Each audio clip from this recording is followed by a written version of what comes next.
Hi guys, and welcome back to a brand new episode of Anime Podcasters. Today, I am back with my amazing co-host, my amazing host, Hotshot. How's it going? Hello, I'm good. How are you? You beautiful, beautiful Canadian bastard. I'm doing very good, and I'm actually very happy because we have a guest on this episode. We are joined by RetroGamer. How's it going, man? Hey, how's everyone? I'm not bad. How are you?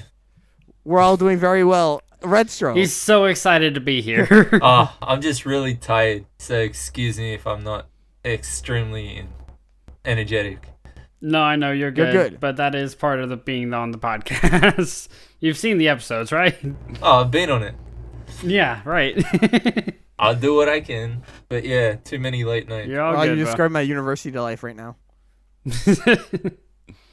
So, college students, how I long to be, but never will. oh yeah. Okay, so I have something I want to get to before we get into the meat of this podcast. We are going to be discussing the classic Yu-Gi-Oh series, a podcast I've been waiting to do, and Retro wanted to do this when I asked them to be on the podcast, so it all kind of fell into place. We've all watched the series. Some of us are kind of fresh. Some of us are kind of like, oh yeah, I didn't watch that in 10 years, but I still want a podcast about it. But before we get into that, we have our very first iTunes review.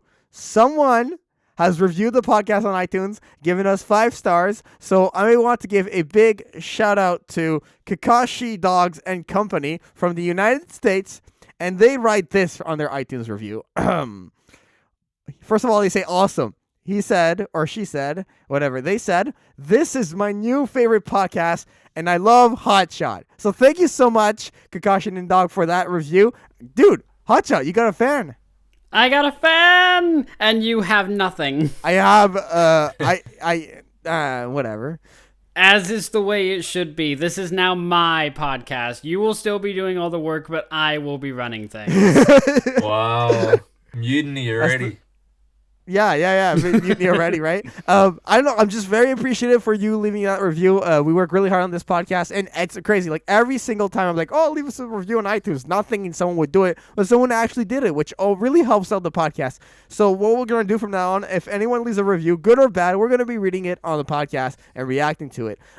So before we jump into this Yu-Gi-Oh topic, I want to give the floor to Retro. Retro, last time we discussed with you on the podcast, it was on Cloud9, a podcast we no longer do. And anime podcasters, obviously, we discuss anime. Kind of just talk to us about your favorite anime shows, a little bit about yourself, your experience with anime, and then we'll get into the actual topic. So the floor is yours, Retro. All right, sweet. Yeah, I grew up watching cartoons. I'm not gonna say Pokemon was anime back then because I didn't know it was, but and then it grew into like my first actual known anime was Naruto, and then it just went there. I dove deep down that rabbit hole.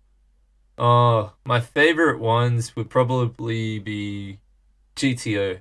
That's probably my favorite. I'm gonna watch that next month. That's my plan. Is it worth it? Absolutely. I've seen the anime, the live action is just as good. Usually they trash the live actions, but yeah, live actions have not been very good lately. The GTO live action is really good. The first one, anyway. Awesome. So right. Yeah, I recommend it. Okay, cool. I'm very excited to look at this, to watch that anime. I'm gonna finish Real Life, and then I'm gonna watch that. That's my plan. So let's begin with Yu-Gi-Oh itself. How did you guys get into Yu-Gi-Oh? What was the first time you came across a Yu-Gi-Oh? Obviously, it was most likely part of your childhood. Hotshot, what was your first impressions, your first experience with the classic Yu-Gi-Oh series that we all have come to love? The first impression I had of it was I actually knew about the cards before I knew about the show. So I actually played the cards religiously when I was a kid. So when there was a show coming on, and I remember waking up specifically Saturday mornings for it, I would be watching every single episode and honestly be just like mindlessly watching, just go totally brain dead and just watch whatever happened. Right on. Go ahead. Like, I mean, I loved the monsters and I loved seeing the fights, and then honestly, after the dueling was over, I just didn't care. Oh, definitely. Like for me, like the cards were so much fun, and I always spent way too much money on the booster packs. I would honestly just try to. It was that thing where I had that one card I really wanted. And for me, I don't know. For me, it was the Dark Magician, and I thought it was a rare card Yeah. because it was obviously Yu-Gi-Oh's go-to card. But it really, I thought it was super rare, but it turned out it was fairly common, and I never actually got that card. It was my favorite card. So yeah, the Dark Magician was like my go-to card that I wanted to get. Never actually got it, but I was still a big fan of the series. I really liked the bond that Yugi and Yami share, obviously when he completes the Millennial Puzzle. And I guess it's more of his badass side that comes out because Yugi himself, the young little boy, is quite reserved and quite timid, and means well, but I feel is only ready to fight when he transforms into Yami. We do see those moments where he kind of comes into his own throughout the series, but for me, definitely, I really enjoyed that bond that they shared. What about you, Retro? Your first impressions on Yu-Gi-Oh? I thought it was a rip-off Digimon the first time I saw it. How is that? What? How? I don't know. I was a kid and I'm like, wait, monsters come out of things? Shit. This is just Digimon. It's like Digimon, then Yu-Gi-Oh, then Pokemon. Yeah, and then I watched it a bit more, got into it, and then I started playing like the Game Boy games and the cards and stuff. So it kind of made its own impact, I guess. It's not a copy Digimon anymore. Well, to me, It's its own thing now. for me, the Yu-Gi-Oh was never like anything that like Digimon. To me, Digimon and Pokemon were much closer than Yu-Gi-Oh and Digimon. I don't understand how you're making that connection. I was like, I can see where the kind of connection would be, but I will say with you, Jay, that Pokemon and Digimon were a much closer comparison see, I'm than just Yu-Gi-Oh! strange and because Digimon, I but never I saw can them see as where a it comes part from. of each other. Digimon and Pokemon to me were completely separate. Yeah, but it's way more. It's way more similar. Yeah, but I was a weird kid. So- Right on. The differences of people that are half a world apart. Pretty much. Right yeah. on. No, I totally understand that.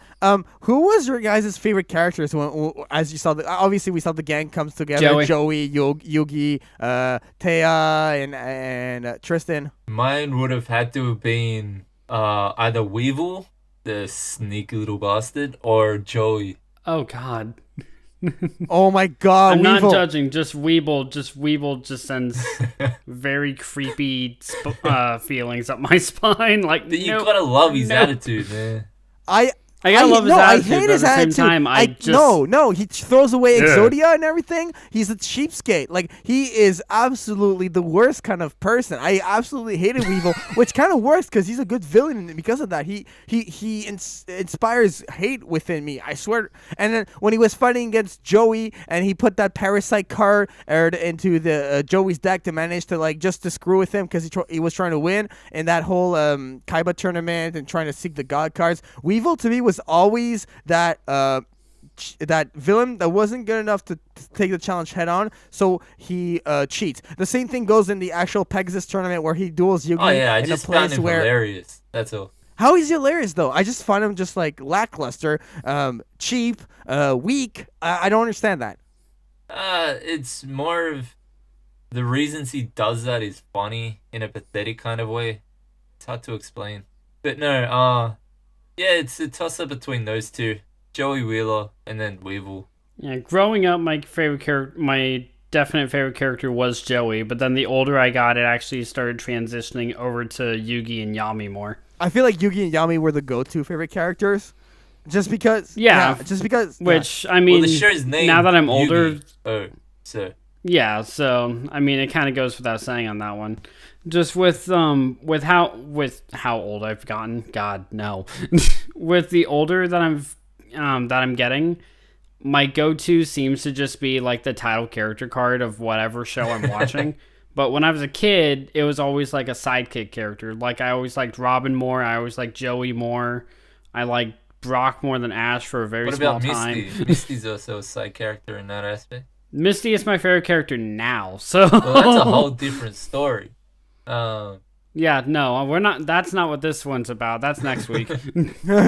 But talking about Yami, one thing I really loved in Yu-Gi-Oh was obviously the rivalry slash friendship slash hate slash love. I don't know how to call it, but Kaiba Between him and Kaiba yeah, and Yami and Yugi, they really had this rivalry that I truly enjoyed. It was a la almost Goku and Vegeta, where one's always ahead of the other, and one's way more hard-headed than the other, and they really don't see eye to eye on much. But they do come together, and they fight, and I don't know. That bond to me was one that really made the show worth watching, because you never knew what Kaiba was so unpredictable to me. You never knew what he was going to pull out of. Yes, you did. You always knew that he was going to get blue eyes no matter Right. the cost. I wasn't going to talk actual cards. I'm talking about like stunts. Like he hosts his own tournament just because he wants to find those god cards, right? Or he stands on the ledge of that building in the manga. He's like, Yugi, if you take out one more of my life points, I'll fall and die. Like he always had those very weird. And then there's also his brother Mokuba,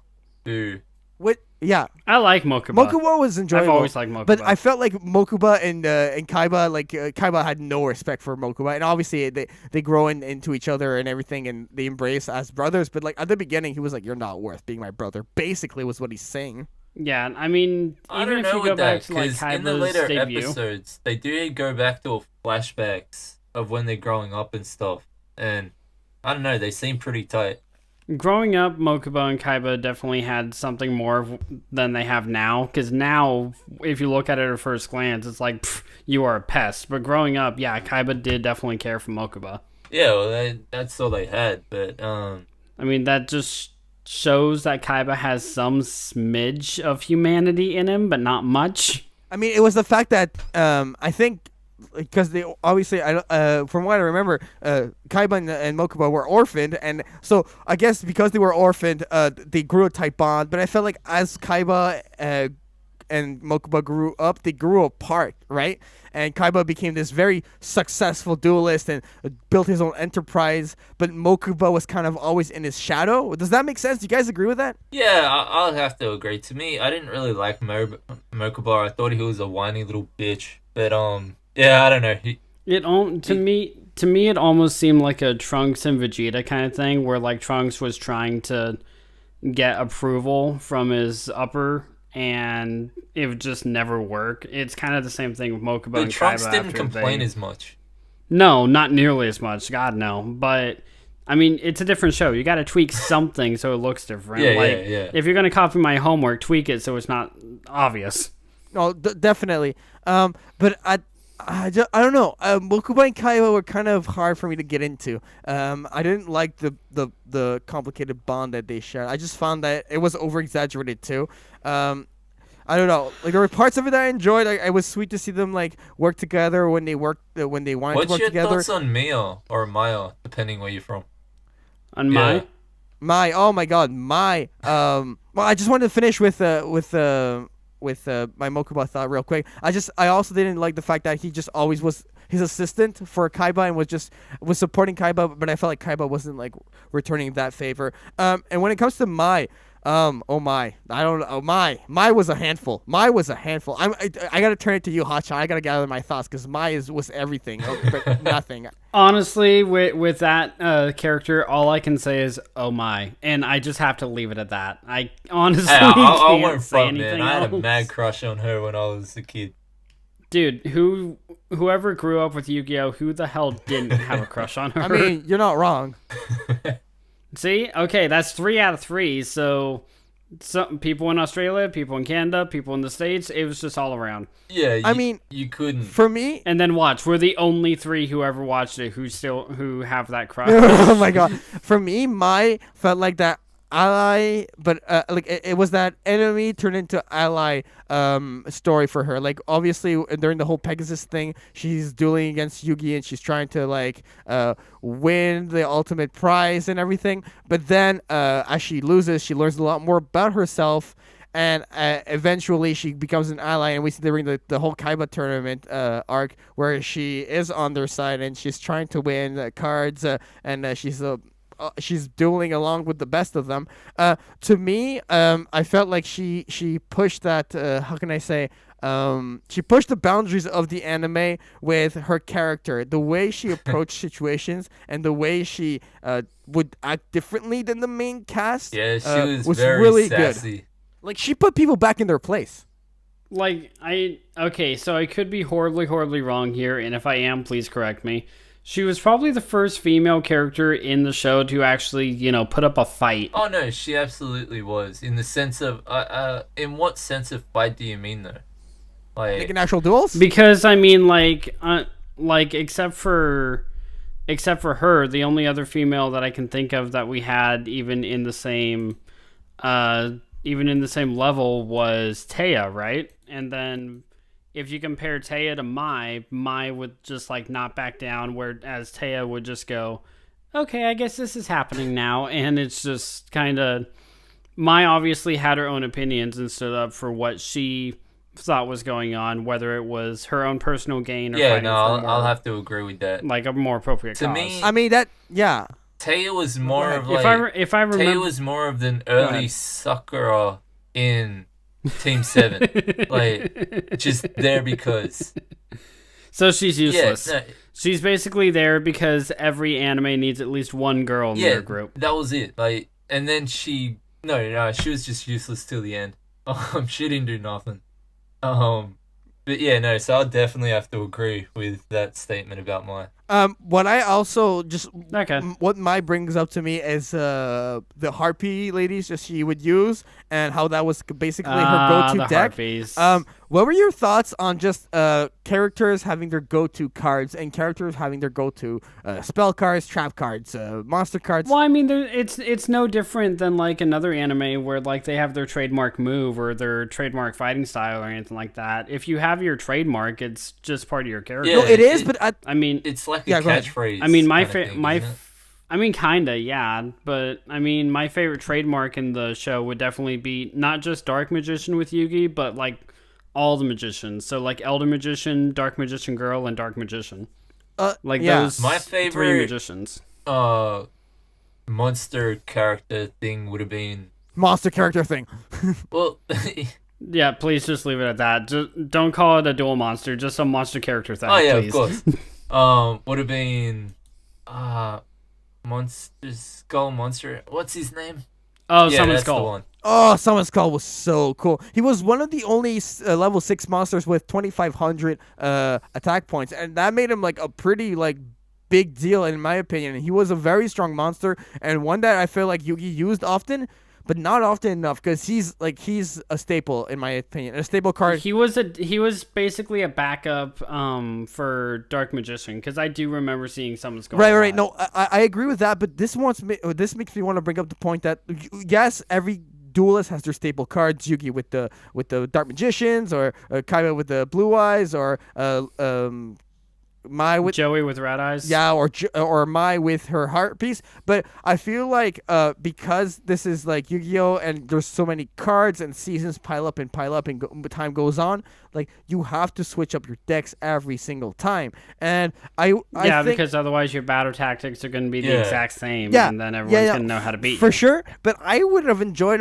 in myself if like, you know what, Kaiba, I don't need blue eyes. Throws away the blue eyes, finds a new like go-to thing. You know what I mean? I think that would have been way cooler than just having the same old then reparts. he just redesigns his entire company. So Kaiba Core just goes down for a little while, comes back up rebuilt in the style of Karibo. Because hell yeah. Oh my god. But would you guys agree with that? Like, wouldn't it be cool if like instead of always the Dark Magician, we had something else? Well, not just so basically that's why I really have like battle the strategy Pegasus versus Yugi fight. The tuning world. The Toon deck. I'm not gonna lie, the Toon deck was an awesome deck. That was a lot of variety compared to the rest of the season. And it was also just a constant coin flip because Yu-Gi-Oh! I swear to God, he transformed back and forth at least 8 times. Oh my god, it was like I know why because I talked to a friend of mine about it not too long ago. But at the same time, it's just stop. But here's my if you're gonna go back and forth, just like flip. Don't go throughout the entire sequence. With that, how Fair enough. important do you think Tristan's actions were in rescuing Mokobo? I don't remember. Yeah, that at all. honestly, I don't recall that part. But I wanted to ask something about Pegasus, if you guys don't mind. Basically, I had an issue with Pegasus in this sense. Obviously, he owns Industrial Illusions, and Industrial Illusions, correct me if I'm wrong, creates all of the cards, right? Correct. Okay. Like he owns Duel Monsters. Yeah, basically, he's the creator of the game. And wouldn't that mean he has access to every card ever, Yeah. in a sense? Okay, why the hell do you have copies of each like main monster as toons in that case? Like, that to me lacks so much originality. I think it was just to separate him from everyone else, in the sense of To me, it sticks with everyone else. You're just copying people's cards, but you're just making a Looney Tune version of it. Like, it was a cheap way out, in my opinion. Oh no, I meant like for the creators. They just put that in there to separate him from everyone else. It doesn't separate him. Because otherwise they would have had to make a whole new deck, and then they had decks for like 5 generations. They need to keep some. Okay, we need a break. Yeah, A little bit they of a needed break the here. variety. We've been watching a lot of Looney Tunes lately. Let's just go ahead and throw that in here somewhere. Actually, I would pay very good money to have like a Bugs Bunny card with like Elmer Fudd's shotgun. Oh my gosh. I think there's a website where you can create your own cards. You can like import your own picture and like make its attack points and everything. So I mean, Hotshot, there is a way for you to metaphorically make that happen. I'm sure there is, and now I just want to make the trap card called Bunny. It tricks the enemy into falling in love with whatever card you choose. Oh, that's nasty. And it's just the picture of Bugs in one of his lady outfits. Quite the imagination you got there. I can't English. You've given this a lot of thought, haven't you? I've only thought about it a lot. I can see that. Hey, there's several other cards, but we don't have a long enough podcast for me to go into detail on all the ones I want. I wanted to bring this up. We obviously like Weevil. All right, we've covered Weevil, but what about like Rex Raptor and Mako Tsunami? Like the villain with the dinosaur cards, and the other one was a seed deck. To me, those were like just kind of copy pastes of Weevil. They're kind of like the first few enemies we see through the Kaiba tournament, where Joey. This is kind of what it is to me. Like Weevil, insect, Rex. I mean, come on, Rex, dinosaurs, and Tsunami, a sea deck. I mean, it's just like, okay, what can we have that's close to their name that we can just base a deck around? Isn't that an easy way out, in your opinion? Or No, that's that is that's honestly definitely a cop-out. an easy way out. But then you realize that they did also design each of the cards. Like, I mean, they had a basic theme idea for the characters, but then they still individually designed the cards in the deck. Oh yeah, but I think more of the character development. It's a cop out. Oh god, yeah. No, I'm gonna agree with you on that one. Yeah, they had to draw the cards and everything, but at the same time, like the personalities were pretty much the exact same. If that makes sense. I don't think they had the exact same personalities. Rex to me felt like more of a evil, Machiavellic kind of deal. Also, someone who had like was easy to rival with. But then to me, Mako Tsunami to me felt like he had more passion in his dueling, and obviously had more respect for his opponent. That's the way I perceived them. I don't know about you guys. Bakura was, I liked him as a nice person, but when he got possessed and he turned evil, Bakura was a douche. Well, I mean, that's kind of the idea of being a villain, Jaden. I didn't like Bakura. You're a villain, you're a douche. I didn't like Bakura regardless. No, I thought it was pretty cool. Okay. Okay, how is he cool? Please explain this to me. I know, like, when I first watched the show and everything, I thought it was cool. Probably because of just, he was very manipulative. And that sounds bad on my part. But, yeah, he could manipulate pretty easily. Well, I mean, that just goes to show that you can enjoy, like, villainous tactics. Right, but, like, that's so simple to me. Like, that makes you cool? You manipulate people? Okay, you're cool? Well, Like, that's... when I was 12, yeah. No, obviously, but... Yeah. Yeah. Go ahead, Hotshot. No, I'm saying that Retro has a point. Like, if you're just watching it as a 12-year-old kid, you're like, okay, looking for the most simplistic thing, and that makes a character cool in your eyes. And then if we think about it now, then obviously we're going to have a little bit of different opinions. But Retro's the only one who's seen it recently. No, but at the same time, I just felt like Bakura. I remember him having that thirst for the millennial items, and he was really like trying to figure that entire part out in the Kaiba tournament, and I enjoyed that part of him. Like I think he had this how can I say not stamina, but like perseverance when he was manipulated, obviously. But the kind Bakura to me was just a waste of space. Oh, you didn't like him when he was a nice guy. Oh yeah. I thought you were saying you hated him as a villain. As a villain, there was more to him as a villain because we see him just. It's this thing where obviously we have Yugi and was it Makura, the evil one? Merrick. Okay. Merrick and Bakura, that's okay. right. So when there was the whole Yugi versus Merrick deal, okay, we see Yugi obviously slide for red, blah blah blah, and then Merrick, the winged golden bird god card. Winged Dragon of Ra. Winged Dragon of Ra. Thank you very much. Winged Dragon of Ra. That's the conflict, right? Source of conflict. It's those two. You see what I'm saying right here? Like that's the main who's gonna win against those two? Obviously, Yami's gonna win because it's freaking Yu-Gi-Oh. Yeah. But the point is, Bakura. Plot armor. Yeah. Bakura, evil Bakura provides this side story of like, what's this guy about? Because this guy's evil. And he's sort of working with Merrick, but he's also originally one of Yugi's friends. So he creates this what's the word? He creates this side story, this a more complex layer to the overall plot, and that's what I enjoyed about Manipulate Bakura. As a kind person, he's just added on with Tristan, you know. I feel like I get what you're saying now. Like as a bad guy, he's definitely more of a better character, but as a good guy, it's kind of just like what we got when we first saw Yugi. It's just he's shy, he's timid, he's just and then, unsure of everything, unsure of himself. Puzzle piece brings out his alter ego kind of thing. Yeah, and then that's when he actually becomes, like Retro said, a cool character. A cooler character for sure. Do you guys remember the character who was really good with the dice game? I'm trying to remember. Oh God. I remember him. I don't remember his name because I blocked him out. And there he is. Damn it. Did you not like him? No, not at all. I don't remember him, honestly. I love the He was the guy with like a red headband, spiked up black hair, open vest. He constantly hit on the girls. Nope. Nothing? Okay. Good. Just stay that way. Okay, I really enjoyed another character I want to talk about. It was actually Serenity, Joey's sister. And I know we haven't talked that much about Joey. We should probably go to Joey first. But Serenity, obviously, this whole situation where she's blind, and Joey, the only reason why he wants to actually duel in Pegasus tournament is to win the prize money to cure her blindness. Very good touch of kindness and sweetness, and someone to root for. It makes Joey someone to root for way more. What were your thoughts on that whole bond that Serenity had with Joey and just like that whole part of the anime? My favorite... I mean, it just showed me that... Go ahead. Yeah, sorry. My favorite part would be when they actually do fix her eyes, man. That was like...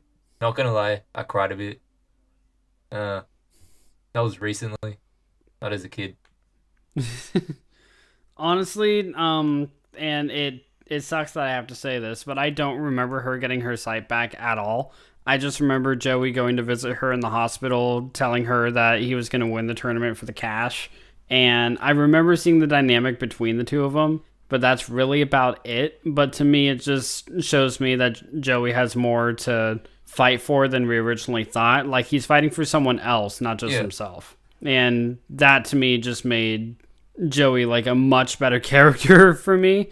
Because recently before that, that's when my interest in him started dying down, and it went over to like Yugi and Yami, and then I saw that, and then Joey started to win me back. To me, it made and the heart of it for me, the heart of cards. For me, the thing is, don't even get started on that one. It made Joey a better duelist to me because it gave him a reason to duel more. Joey obviously starts out fairly as a weak duelist at the beginning, always getting beat like by Yugi, always getting beat by his opponents. But really, when he thinks about Serenity and when he reminds himself of why he's here and why he's doing this, Serenity becomes a source of motivation and basically ignites this passion he has for dueling. And I think that's what he does so well versus enemies like Merrick. Obviously, he loses against Merrick by one card. It was ridiculous.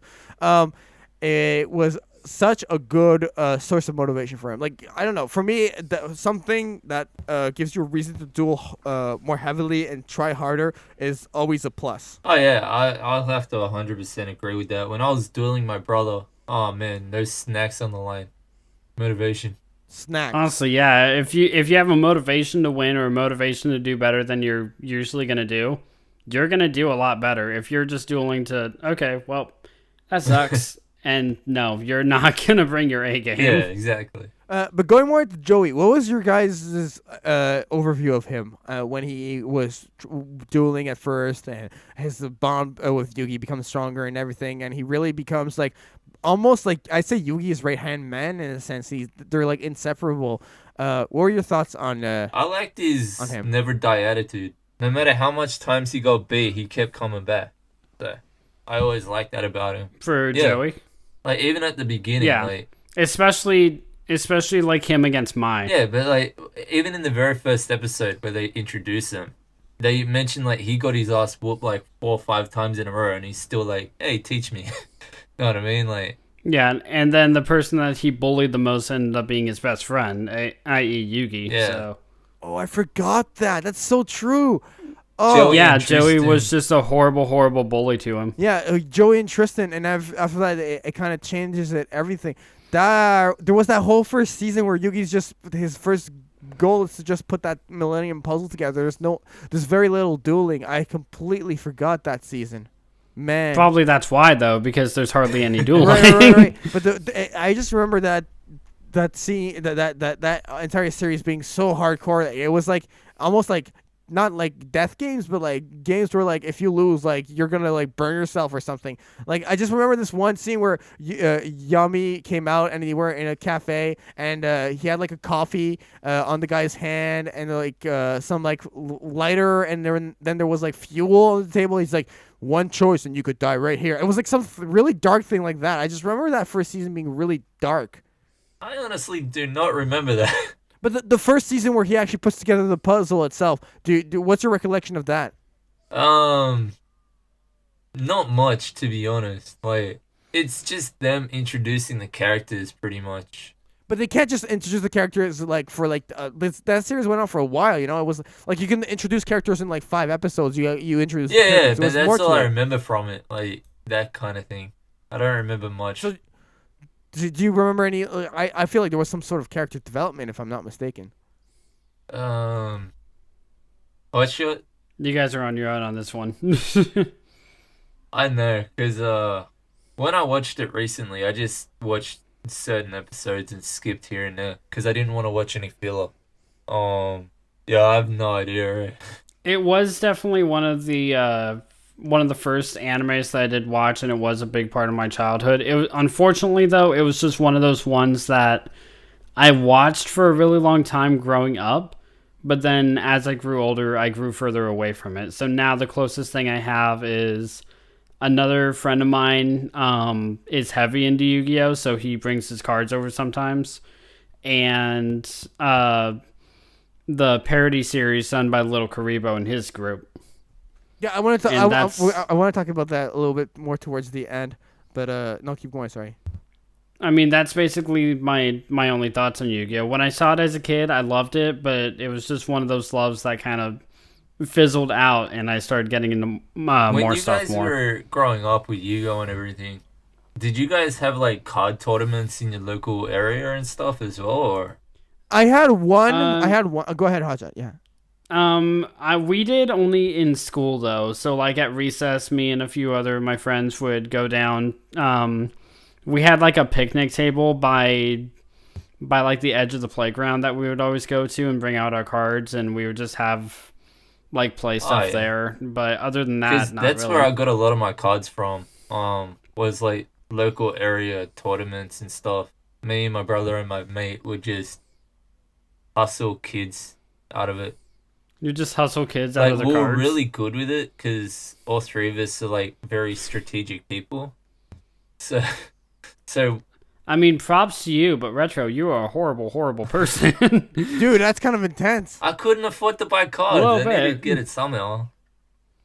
I mean, fair enough, but at the same time, I just kind of ran my luck on booster packs. I mean, that's like And that was the way to sometimes go. they paid off. That was the way to go. It was either get the booster packs or like buy the actual deck sets where it was like 40 plus cards or whatever, and then you had like different card series. Like for me, there was this one tournament that I went to, and it was my very first time ever going to a tournament, and I had so many cards. And at that point, I dueled like a bunch of my friends, and I was always winning. So I had like this big ego over me. I was like, oh, yeah, I'm really good at dueling. Like I'm really good at this. And, like I even made this this ranked board of me and my friends, and I put myself at the top. Like, yeah, I have the best deck. I have the best strategy. And I get to the tournament, and I lost all 3 games like in a row. It was like I got like it was the biggest reality check. I think I was like 11 years old, and I was like, man, my cards suck. But the thing is, I went to this tournament, and I didn't know the exact rules, so I gave myself exactly 40 cards, right? I was like, I don't know if I should put more or less, I don't know. So I kind of just made this really whack deck, like just I think my best card was like a Blue Eyes in there, and I just had like regular trap and spell cards.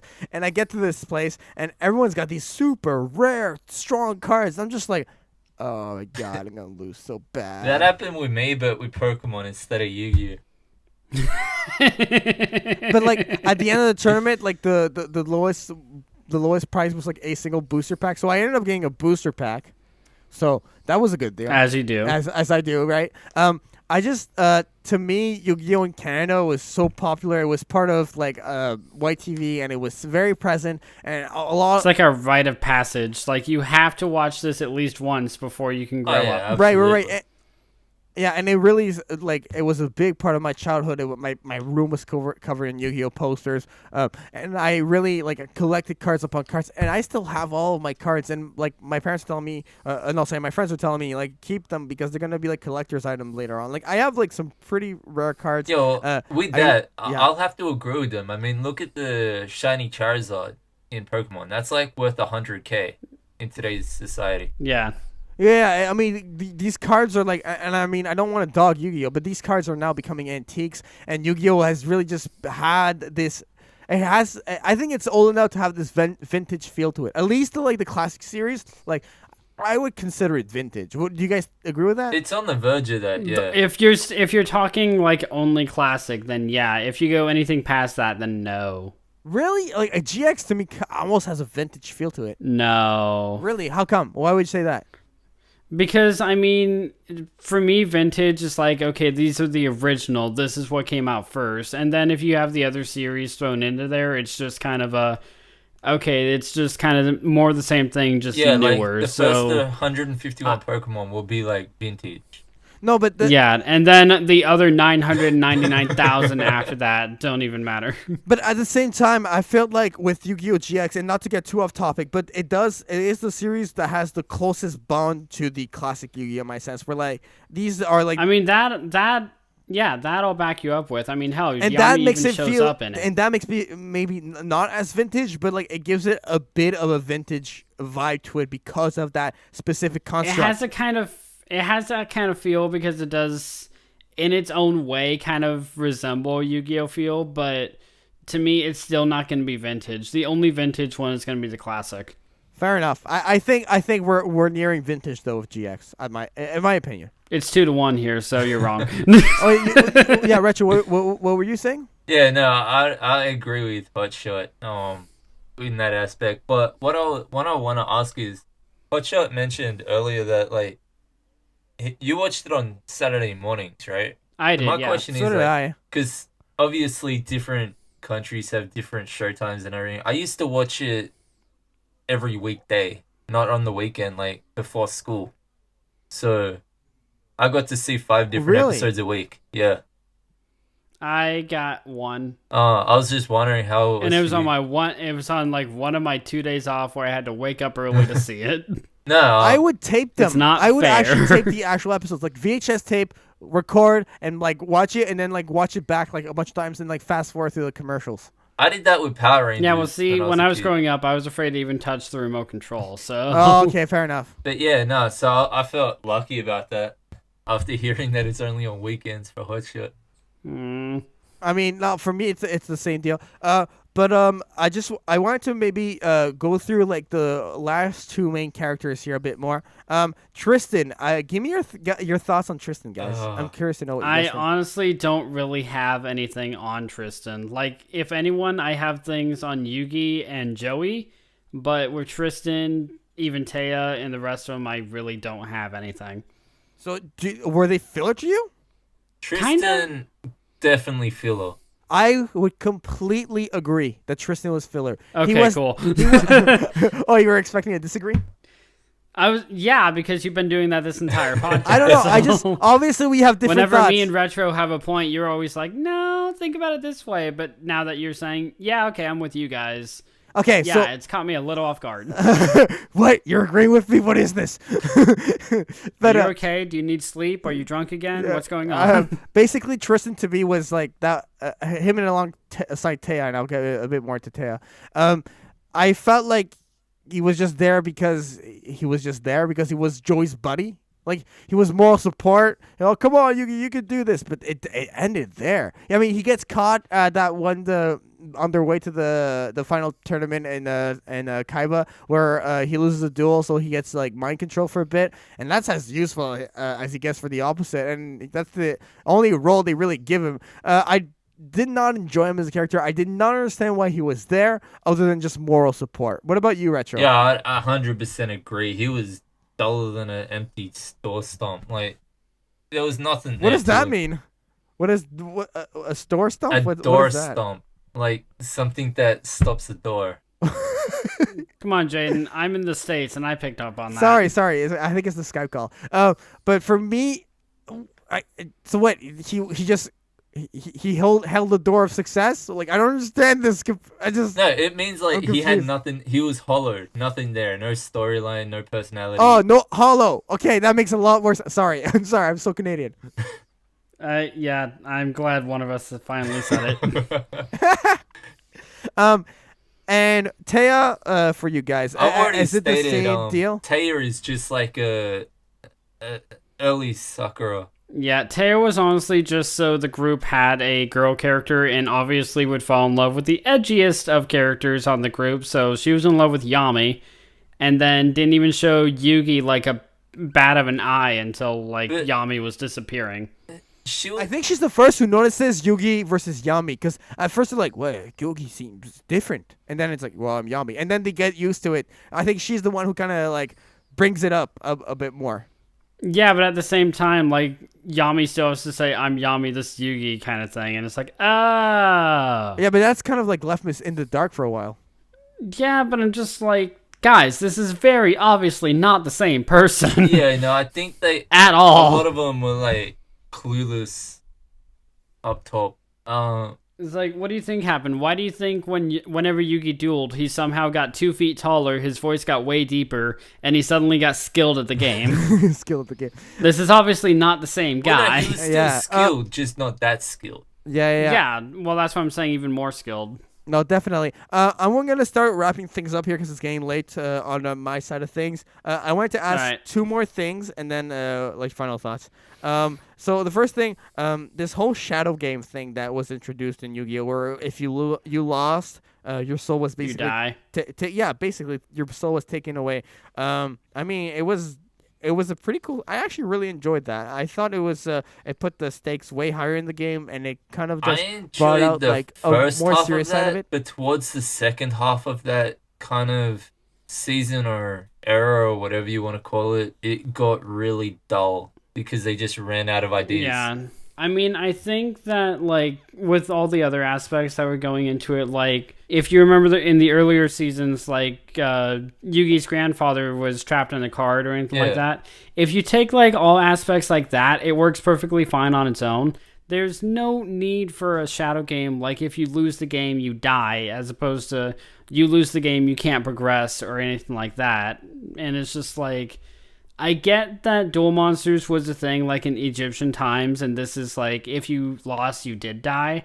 But it's just, to me, it just felt like a pointless thing to bring back from it. Yeah, no, I agree with that. It lost its mark. Fair criticism.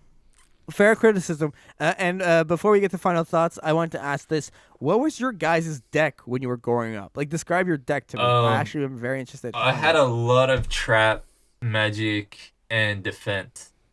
Very strategic. I just straight up had a lot of monsters. I actually had a lot of the trademark monsters. So I actually had Red Eyes, I had a Blue Eyes, I had Dark Magician. I actually did have all You would five have pieces lost of a lot, Exodia. I guess.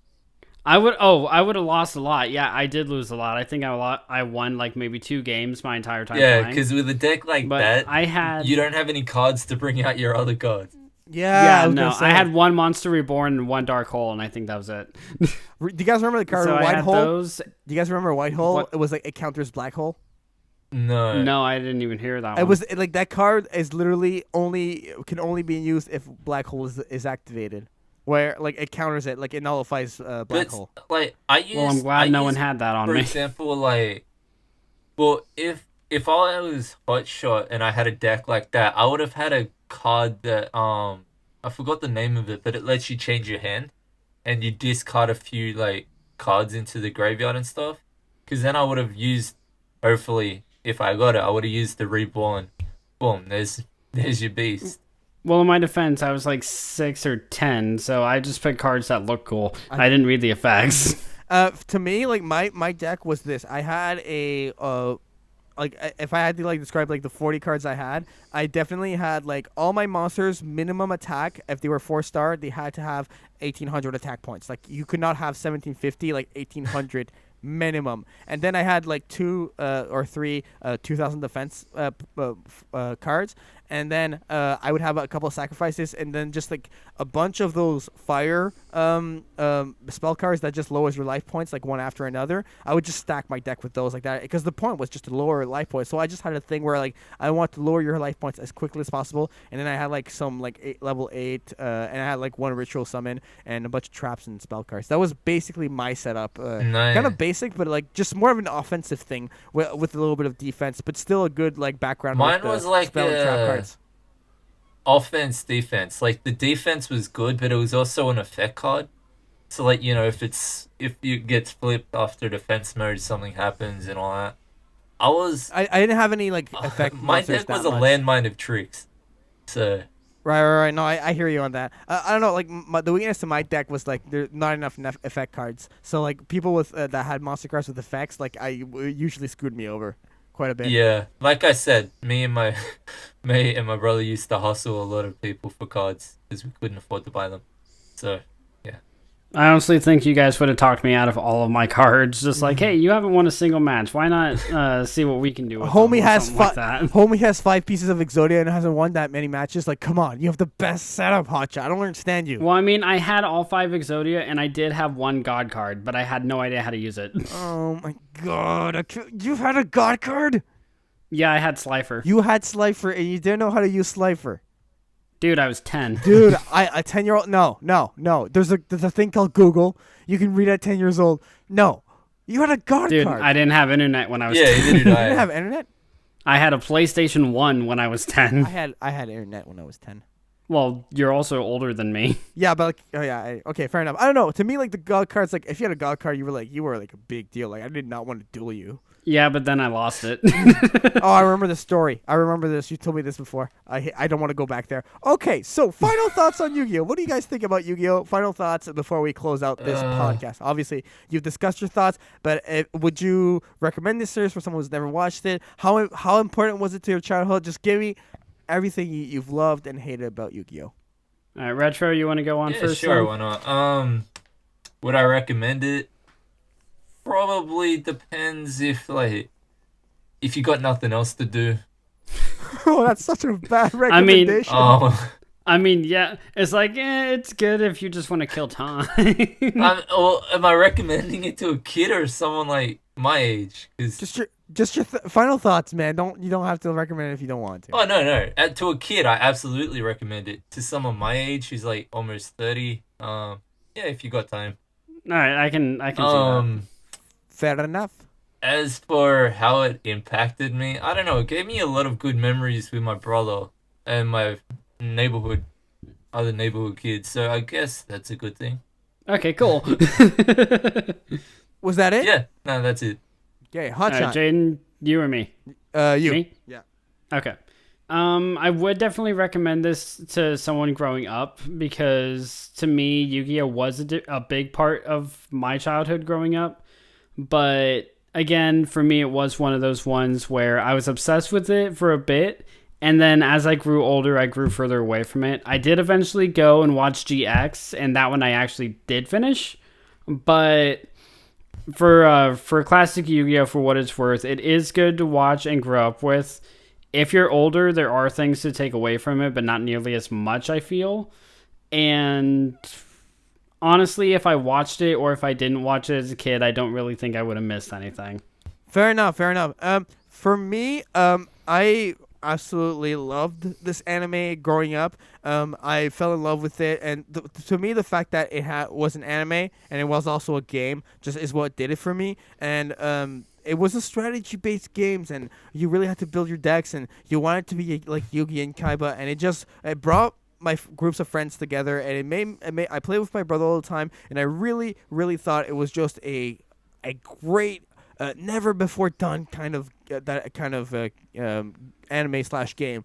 But as I grew up and I stopped watching it and stopped playing it, I kind of fell out of it, obviously, and I felt like it was, now looking back upon it, I feel like it's childhood, it's nostalgia. That's what really grasps at me when I think about it. But it also reminds me that it was good entertainment. It was quality anime, and it's a series that I heavily recommend to any of you. And I really want to do a rewatch of the first season with little dueling, because I think that series, from what I recall of it, is it really developed the characters. We really saw Yugi grow and everything. So yeah, Retro. With that recommendation, if anyone's looking to where to watch it, it's on like the whole first 6 seasons or something are on Netflix. So yeah, definitely. So go over to Netflix, and we're not even sponsored. All right, guys. So let's close out this podcast. Retro, thank you very much for coming on to this Thanks for having episode. me. Yeah, a bit of a shorter episode, but very appreciative. Yeah, always a pleasure. Yeah, it's always a pleasure. I mean, I promised Retro 4 months ago you'd do an episode, and finally I got you on it. Sorry it took so long, but I'm glad you were a guest. Yeah. Come back anytime you want. No worries. Yeah, I was studying too much anyway, so couldn't do much. Give you a quick break. Sorry? Yeah. Give you a quick break from studying. Yeah. Yeah. So let people know what's been going on with your channel. Are you busy? Are you uploading? What's been going on with your channel and your projects? I haven't uploaded for a bit now due to my study. I've spent my free time, I just play games to relax instead of worrying about commentary. After I finish a few more assessments, I might do a couple more streams and stuff and start uploading again, but my study obviously comes first, so. No, I completely understand. And if people want to watch your streams, where do they go for that? It would just be on my channel. Which is what? So people can find it. Oh, shit. I don't know. Give me a second. You don't know your channel? No. It's at RetroGamer Randomness or something. Okay, Retro Gaming Randomness. Go over to his channel and go subscribe and go support him on his streams. Hotshot, please let us know where we can find you on the internet. Are you even on the internet? Do you have the internet? I'm right here. Do you have internet? I'm always here. Do you have internet?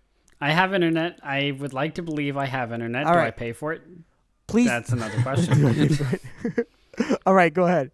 All right, you guys can go ahead and find me right here on Jane's channel, as always. You can also find me on my channel, which is Hotshot Ginger. You can find me on a third channel that we have in the works called Nostalgia Brothers.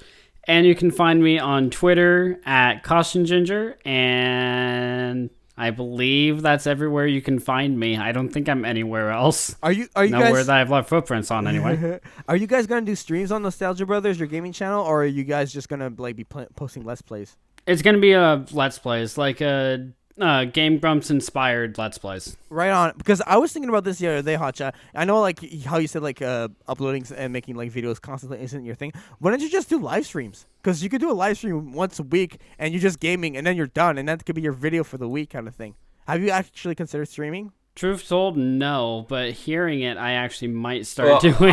That's why I transitioned into streaming more, because it just took too much time to record, edit, worry about commentary without and everything else. So just like stream, just like one go and yeah, and then Yeah, exactly. it also works better with commentary because you got actual people to talk to instead of like just your computer screen. So fair enough. All right, I actually might look more into that. So I'll keep you guys posted on if anything happens for that. And I just want to throw this in real quick before you start, Jaden. Of course. I know we were joking around with the types of comments and everything else that we got with the review, but in all seriousness, guys, thank you for leaving that review for us, Kakashi Dog Company. It actually really did mean a lot to Jaden and me to get a 5-star review and someone say that it's their new favorite podcast and that they love at least one of us. So sorry, Jaden, maybe you'll be complimented in the next one. But it really does mean a lot, so thank you sincerely for that. And for sure, I was telling this to Hotshot, like it was maybe like 6 podcasts in when he started hosting. Like, I was like, we really like have good chemistry in this podcast, and we just you just fit well here, and it just works so well. And I mean, that review is the ultimate proof that like what I was saying is true. Like it meshes well, and you're in your environment here, like Hotshot. I think.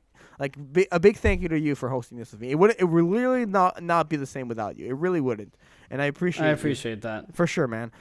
Though I do find it funny how you say I'm in my element when we talk about anime, and I'm probably the least knowledgeable person about anime but that you're know. literally proving that you don't need to know that. Like if you don't need to know that much. I mean, if you have a good idea and you're able to like argue your point or disagree or be entertaining, which you are an entertainer. That's literally what you are. It works.